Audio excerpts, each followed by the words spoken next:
Chaque personnalité MBTI a 4 fonctions cognitives. Ces fonctions, elles vont avoir un ordre qui va avoir son importance. La première fonction, la fonction principale, va être développée dès la naissance et donc va être très présente dans ta personnalité. La fonction secondaire va être développée à l'adolescence, donc elle aussi va être assez présente. La fonction tertiaire se développe à partir de 25-30 ans, c'est donc un petit peu plus tardif et elle sera moins présente, moins prononcée.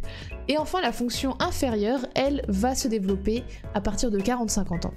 Donc c'est la fonction la moins développée de ta personnalité.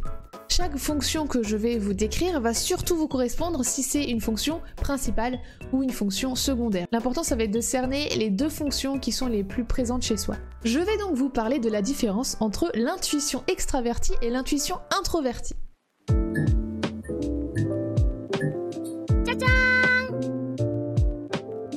Avant de regarder cette vidéo, si c'est pas déjà fait, je te conseille de regarder ma vidéo d'introduction au MBTI qui va expliquer ce qu'est le MBTI, mais aussi dire qui je suis et pourquoi je parle de ce sujet et comment vont se dérouler ces vidéos. Si c'est déjà fait, eh bien c'est parti, on va commencer par parler de l'intuition. Comme pour toutes les fonctions cognitives, on a la version extravertie et la version introvertie. Je vais commencer avec l'intuition extravertie. Si tu as en fonction principale ou secondaire la fonction extravertie, tu vas avoir une pensée exploratoire, une pensée en arborescence. Tu vas avoir besoin d'explorer toutes les possibilités. Tu vas manquer de structure, tu vas avoir besoin de données, tu vas avoir besoin de créer des options, tu vas avoir une pensée très créative. Si tu manques de données, tu vas t'ennuyer et tu vas perdre en créativité.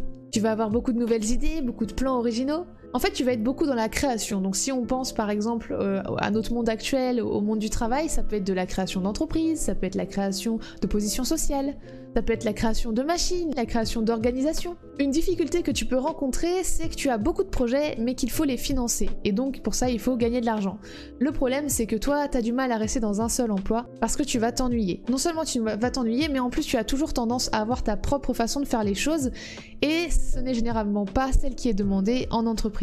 Si tu as l'intuition extravertie en fonction principale ou secondaire, tu vas aussi faire preuve de pas mal d'ouverture. En fait, tu vas avoir beaucoup d'idées, de pensées, de convictions différentes. Tu vas considérer que toutes les convictions, tous les points de vue sont possibles et que tout peut être potentiellement vrai.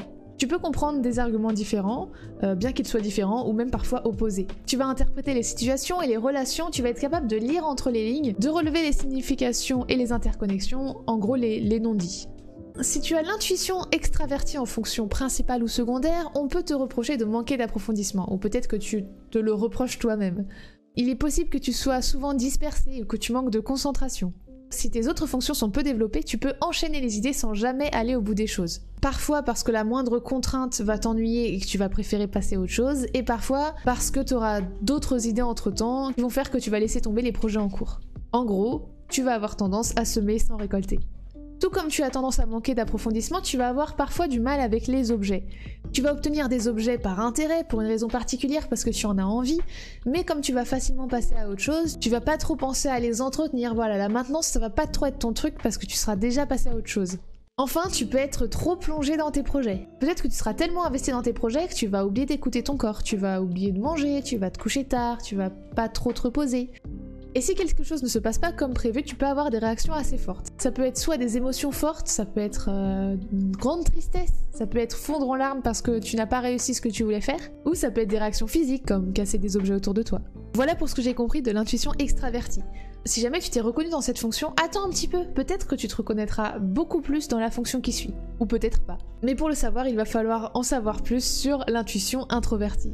Si tu as l'intuition introvertie en fonction principale ou secondaire, tu vas avoir une pensée linéaire structurée. Tu vas avoir un processus de réflexion unidirectionnel, tu vas te concentrer sur l'essentiel et approfondir, et ce sera pour atteindre un but précis. Donc tu vas creuser le sujet que tu auras sélectionné, tu vas en faire une expertise, et tu prendras ensuite une décision en fonction de cette analyse. Si tu as l'intuition introvertie en fonction principale ou secondaire, tu vas avoir besoin de stabilité et de sécurité. Trop de données, trop d'informations, ça va être du stress néfaste pour toi, ça va faire trop de distractions. Le risque, c'est peut-être d'avoir un blocage parce que tu seras tellement concentré sur un point que tu vas en oublier l'éventail des possibilités. Si tu as la fonction introvertie en fonction principale ou secondaire, tu vas avoir un monde intérieur fort. Tu vas être beaucoup dans tes réflexions, tu vas avoir beaucoup de voyages intérieurs, et en fait, tu vas avoir besoin de temps pour ces voyages intérieurs. Ce qui fait que tu vas préférer peut-être être pauvre, mais avoir le temps pour les faire, plutôt qu'être riche, mais n'avoir pas du tout de temps pour ça. Tu vas avoir besoin d'un but ultime et tu vas être en recherche constante de racines et de sens. Si tu as l'intuition introvertie en fonction principale ou secondaire, tu vas avoir des difficultés à exprimer ta personne au monde extérieur. En fait, tu vas même pas forcément faire bonne impression parce que tout se passe à l'intérieur de toi. Les moments où tu vas vouloir t'exprimer, tu peux avoir des mots morcelés ou subjectifs parce que tu vas pas réussir forcément à traduire ce que tu ressens, ce que tu penses, ta façon de voir les choses au monde extérieur. Et d'ailleurs, ce monde extérieur, tu vas avoir du mal à l'assimiler à ton tour. Tu vas avoir du mal à prêter de l'attention au monde réel. Tu vas être constamment dans ta tête, dans tes théories, dans tes voyages intérieurs, et tu vas en oublier ton environnement. Tu vas pas te souvenir de ce que tu as mangé le midi, de la couleur des murs de la pièce dans laquelle tu étais il y a 5 minutes. Tu vas oublier d'aller faire tes courses, etc., etc. Tu aimes le calme et la solitude et tu as besoin de paix et de silence pour faire ces fameux voyages intérieurs. En fait, plus il y a de monde, moins tu vas être à l'aise et tu seras plus épanoui si tu es seul à seul avec quelqu'un. Le risque, si cette fonction est trop importante, c'est que tu perdes contact avec la vie ordinaire, que tu sois tellement dans ton monde à toi que tu en oublies ce qui se passe à l'extérieur. Alors vous pouvez le voir sur l'image, il y a Elsa de la Reine des Neiges. Je sais pas si vous l'avez reconnue au moment où j'ai listé les points de l'intuition introvertie, mais on le voit beaucoup avec elle, elle est beaucoup dans sa tête, elle a tendance à pas mal s'isoler, même les personnes qu'elle aime, elle a tendance à les éloigner, elle a du mal à s'exprimer, elle a du mal à faire comprendre son ressenti, son point de vue, et elle va avoir tendance plutôt à repousser sa sœur par exemple, Anna, et à aller s'isoler dans un château de glace en pleine montagne, plutôt que de réussir à s'exprimer et puis à avoir ça avec elle. Donc Elsa, personnage qui a une intuition introvertie forte.